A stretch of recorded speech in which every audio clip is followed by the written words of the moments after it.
Ahora sí vamos a Marcelo Remal, economista, dirigente político también, hombre de política obrera y amigo de la casa. Gracias por estar acá, Marcelo. Gracias por la invitación. ¿Qué estás viendo vos? Un gobierno fuerte que se permite que la mayoría de los gobernadores que no pertenecen al espacio político, en realidad no tiene ninguna, ¿no? Propio, 18 y 19 serían si no tuviese ese problema del gobernador de Santa Cruz, los pueda reunir para firmar algo que impulse el gobierno, o sea, un gobierno fuerte, o un gobierno en retirada, como anuncian la mayoría de los economistas que dicen que esto no da para más, sean de derecha, de izquierda, dicen esto así, no da para más. ¿Qué estás viendo vos?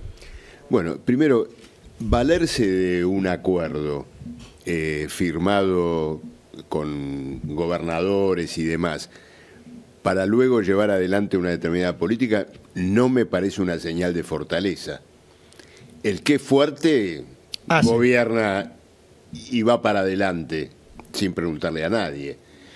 Acá es evidente que hay alguien que tiene que valerse, al menos de una promesa de acuerdo, eso es en definitiva el pacto, para poder gobernar. Algo de este tipo fue también la ley Bases, porque ha implicado un rescate del gobierno de Milei en momentos en que se lo consideraba en circunstancias muy difíciles. Todo el mundo dice que la ley Bases fue una suerte de tabla de socorro para el gobierno de Milei. Ahora, ¿por qué van todos a firmar? Hay algunos analistas que señalan este punto de que, bueno, cada gobernador quiere obtener lo suyo, que no lo asfixien económicamente, ese tipo de cuestiones, puede ser. Pero hay algo más profundo. En todo esto que se firma y en lo que se votó en la ley Bases, hay un acuerdo estratégico que une a esos gobernadores e incluso también a algunos otros que no fueron. Y tiene que ver con dos cuestiones que se votaron recientemente. Una es una reforma laboral de hecho, que elimina las indemnizaciones por despido, abre un proceso de precarización laboral extraordinaria. Hay un acuerdo en el sentido de impulsar esa reforma laboral. Y luego un régimen llamado de grandes inversores que va a transformar a las provincias mineras y a las provincias petroleras en verdaderas zonas francas. ¿No es cierto? Esas regiones donde el capital se puede instalar sin aportar impuestos, retirando por completo las divisas que se obtienen en términos de utilidades o de exportación. Bueno, eso es lo que se acordó y por eso fueron a firmar. Ahora, más allá de esta cuestión, la crisis que subyace detrás de esta maratón de acuerdos y ceremonias está completamente presente.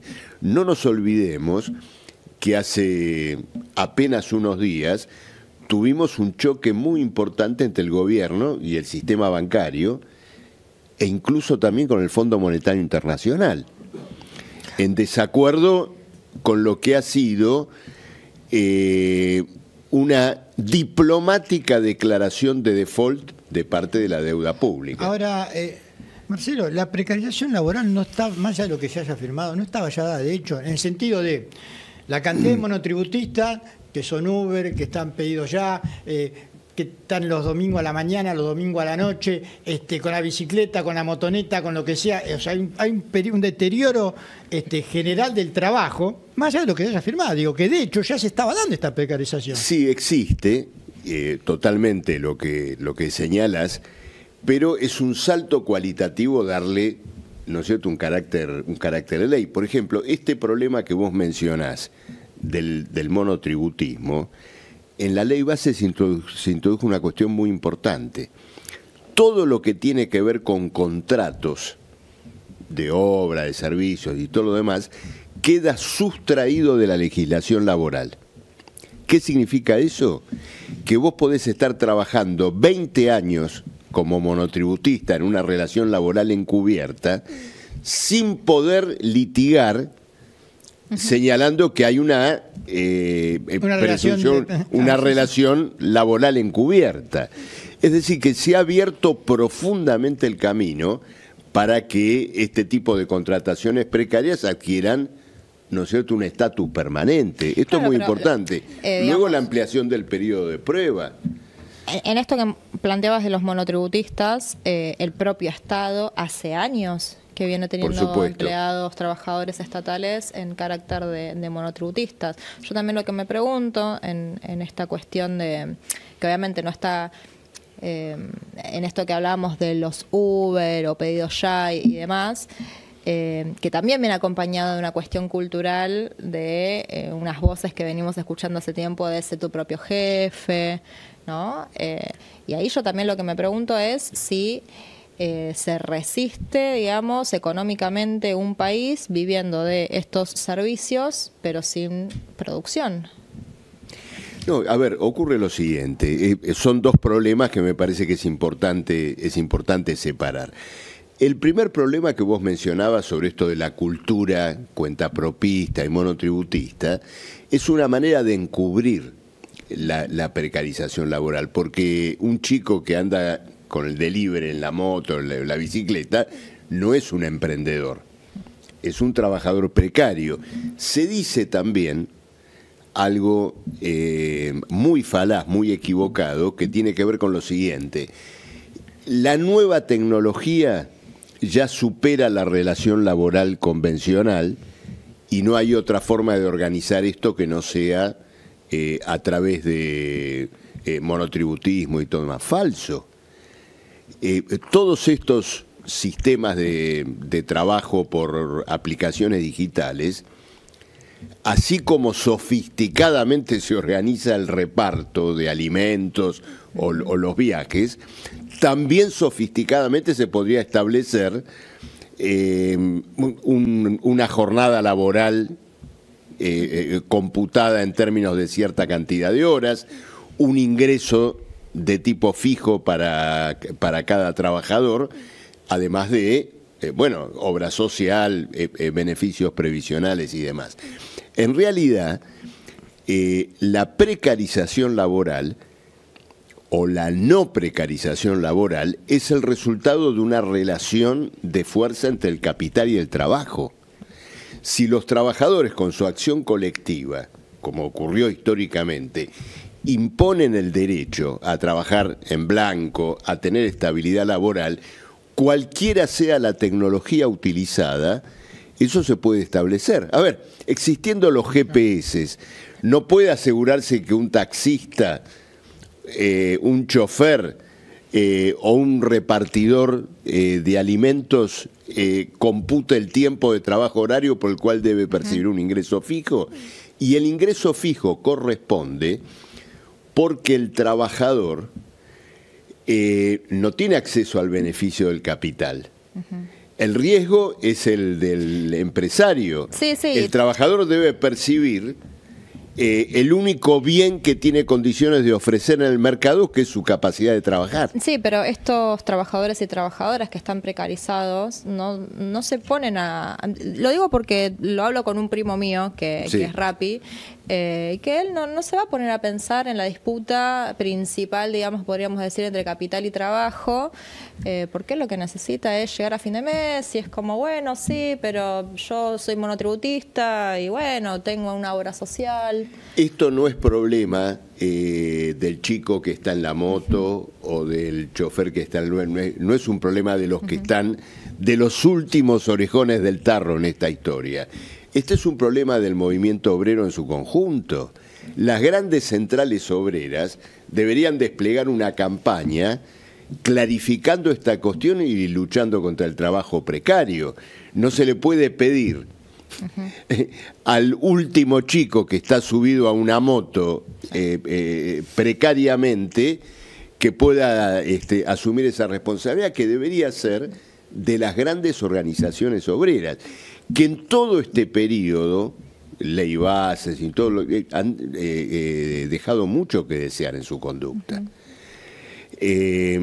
La CGT esbozó una oposición cuando después el gobierno aseguró que los aportes de los afiliados a los sindicatos iban a seguir teniendo un carácter obligatorio, es decir, que la caja del aparato sindical no iba a ser alterada.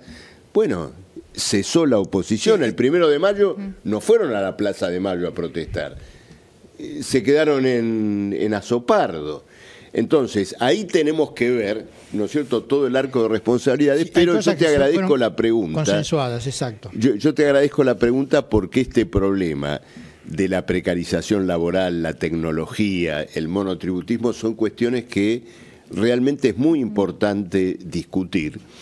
Y estas nuevas modalidades de trabajo no son un resultado de la tecnología, sino que es un resultado de un fuerte retroceso del movimiento obrero en su capacidad colectiva. Esto es lo que tenemos que entender. Sí, y aparte otra cosa, Ramal, no hay tampoco un proyecto de país. ¿En qué sentido? Digo, se está hablando mucho, y es cierto, ¿no?, que la energía va a terminar siendo, tal vez, en el corto plazo, más importante incluso en cuanto a recursos de los que genera el agro. ¿No? Por la demanda que hay, porque hay un mundo en conflicto, porque, bueno, por todo lo que sabemos. Ahora bien, la pregunta será la siguiente. Nosotros aprovechamos esta energía que gracias a Dios tenemos para inducir a que los capitales y las grandes industrias se instalen aquí con energía barata, o lo que hacemos es, en realidad, le sale lo mismo invertir aquí que en San Pablo, porque acá la energía le va a salir igual que la que sale en San Pablo, a pesar que nosotros tenemos energía y ellos no tienen. ¿Se entiende lo que digo? Sí, sí, claro. A ver, los proyectos energéticos que se manejan en este momento no están en función de esto que vos señalabas, es decir, de una industrialización, una cuestión de este tipo. Son proyectos exportadores. Por ejemplo, el de gas natural licuado, que sería el primer gran proyecto para llevar adelante con el régimen de grandes inversores. Es decir, un proyecto para exportar el gas, permitiéndole a la empresa gasificadora y exportadora dejar las divisas, ¿no es cierto?, fuera del país, dejar las utilidades y demás. Entonces, ¿qué ocurre? Este régimen de explotación de recursos indudablemente va más temprano que tarde una crisis. Mirá, en este tema del gas tenemos que mirarnos en el espejo de Bolivia. Bolivia hace 2 décadas atrás inició eso que se llamó el boom gasífero, se convirtió, ¿no es cierto?, en un gran país exportador. ¿Y cuál es la situación que tenemos hoy? Las reservas se agotaron. Bolivia está endeudado.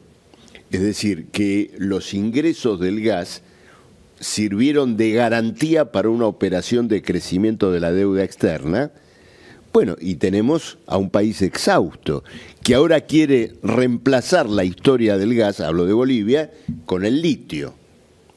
De ahí, digamos, esto es un poco el trasfondo de la gran crisis política y de la tentativa de golpe que tuvimos hace unas semanas en Bolivia. Pero miremos esa historia cuando nos dicen, ¿no es cierto?, que Argentina ahora, ¿no es cierto?, tiene el maná del cielo. Mira, volviendo un segundo a lo del Pacto de Mayo, Milei se comparó ahí con Roca, con Mitre, con la generación del 80. Le gusta compararse con varios, ¿eh? Con Menem también le gusta compararse, sí, le gusta compararse, sí. Tiene esa visión Premio Nobel. de Ripley. Claro, se comparó con ellos y más o menos lo que quiso decir es lo siguiente. En aquel momento, hace 150 años, fue la riqueza agroexportadora. Ahora yo voy a hacer lo mismo con el gas y con el litio.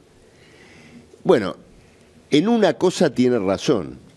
Al igual que ellos, las exportaciones de los productos primarios o extractivos van a servir de garantía para una operación de endeudamiento. La famosa generación del 80 fue la protagonista de la gran crisis de deuda del año 1890.